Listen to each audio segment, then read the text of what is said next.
everyone, this is part 2 of my research presentation, so we're going to be starting on slide 11.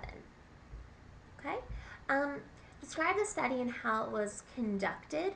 Well, the population that they were looking at was really counselors in training.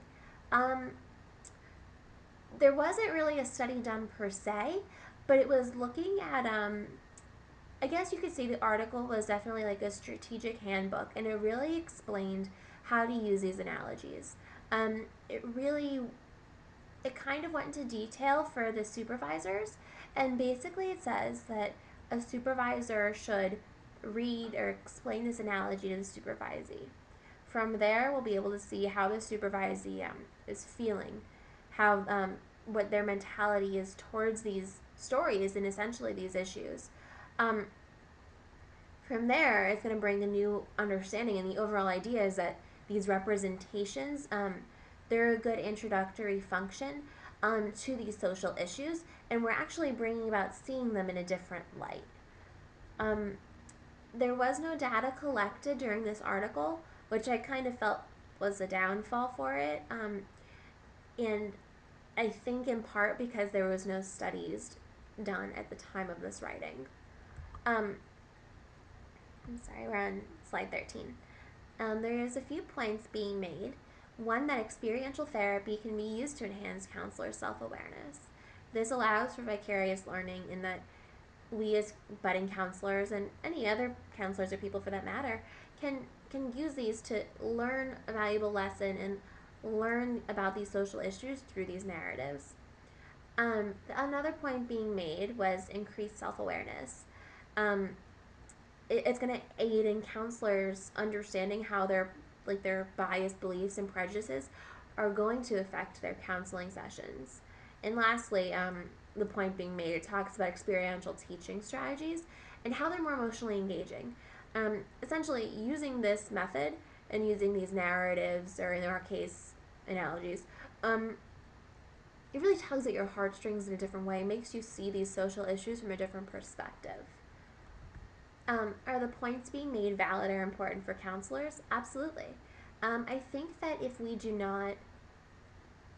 don't consider these points, then we're not really taking steps in expanding our therapeutic mindset. If we're able to look at these points as the article said we should, we're going to have a greater understanding for our self-awareness. This will in turn affect our multicultural competency. It's going to allow us to break down our therapy and really, service people in a more individualized manner based on their cultural beliefs, values, their religion, or anything of that sort. If there are suggestions or strategies for the counselors given, what are they? There was quite a few, but there was 2 that I found to be quite important. And I found that this actually worked as like a strategic handbook for supervisors. And it really told supervisors how to use these analogies and how to break them down and why they're important. I just think that it was like kind of a handbook for them. And it also it gives supervisors suggestions on how to ensure a comfortable environment for these counseling newbies to learn, and really how to facilitate growth. In the general conclusions drawn, experiential learning has the capacity to promote a transformation in one's attitudes and beliefs. And essentially, analogies provide effective means for processing multicultural issues. While I do think that these are fair assumptions and fair conclusions, I think because there was no data set and there was no study done, I think it kind of detracts a little bit from how valuable the conclusion might be.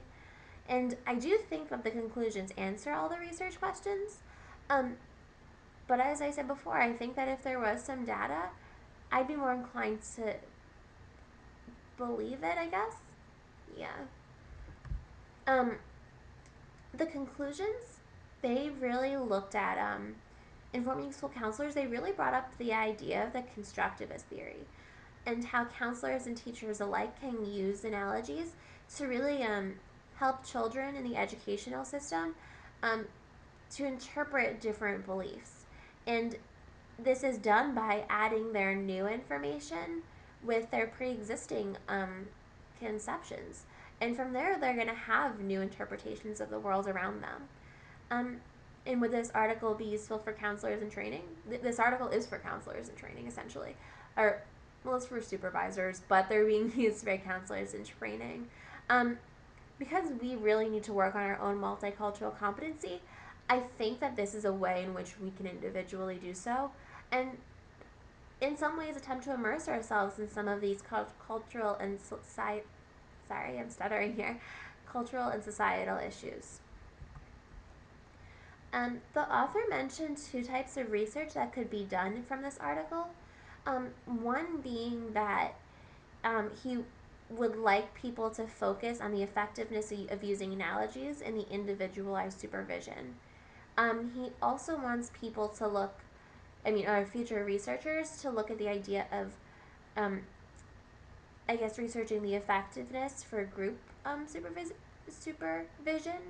I'm not sure if he holds the idea that it might be different if it's a one-on-one session as opposed to a group, a group collaboration. My opinion of this article and this relevance, I thought this article was very relevant, especially for those that are looking to get into the multicultural counseling field. I think that this article could really be beneficial to a client, and not in the way that they have to read it, but if the therapists do follow these this tool and they do work on their self-awareness, they're going to be better off for working with multicultural clients. And how does this article enhance my learning from class? Well, when I originally picked this article, I'm on slide 19, by the way. When I originally picked this article, we just covered the chapter on multicultural competency. So I thought that we really hadn't covered a lot. And I've read that's a critique from a lot of different research that I've done, that really school systems and postgraduate systems don't go into, post-undergraduate institutions don't really go into a lot of multicultural therapy. So I thought that this definitely enhanced my learnings from the classes. It provided more information. I wanted to take this opportunity to give you an example of one of the, the analogies, and I think that you guys will be very surprised in how you are feeling after reading it. And I'm gonna try to do it in the way that I'm gonna try to walk you through it in the way that they would. Okay, so I'm sorry if I'm looking away from the camera. I'm trying to read from my computer. Okay. Jake and John were two siblings born to the same affluent family.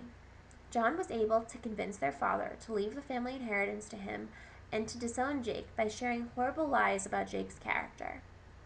As soon as the father died, John came to inherit a total of $3.7 million, and Jake did not get a penny. As a result, John was able to provide a comfortable life for himself and his family. Jake, however, was not able to find a good job because John, who owned the town, made sure of that. Okay, so this particular analogy was set up into two different parts. So if you're looking at slide 19, the first paragraph is what the supervisor is supposed to read to the supervisee first. From there, the supervisor will try to get an understanding of how the supervisee feels regarding this issue. And technically, this analogy is supposed to talk about, social justice and societal constraints in multicultural culture, and multicultural individuals. The idea is that some people have things handed to them for no reason, and others, although they might work very hard, they will never have the same opportunity. I'm going to go ahead and read the second paragraph now. John's children were able to go to prestigious schools and to get the best education, which gave them their pick of high status and well paying jobs. The opposite was true of Jake's children, who had to be content with attending public schools and going to community colleges. Jake's children worked in menial jobs and struggled to provide food and shelter for their families. The difference in this quality of life were also evident at the next generation, with John's grandchildren, regardless of their natural intellect or work ethic, being able to attend the best schools as legacy candidates and getting prestigious and well-paying jobs, and Jake's grandchildren settling for substandard education and menial work. This trend has continued to the present generation, with John's side of the family enjoying a much higher quality of life than Jake's. Essentially, it's saying that no matter how hard someone works, as I said before, they're never going to have as much opportunity. While the dominant culture really has more opportunity to succeed. And that's what people are, I guess that's what the supervisor wants the supervisee to get out of this. I would love to hear your input on this analogy. If you guys want to, I guess, discuss it under the post, I would love it. Slide 20, what were the limitations of this study? As I said before, I think that one of the limitations was that there was no data and that there really wasn't any study for that matter. It was just an informational article.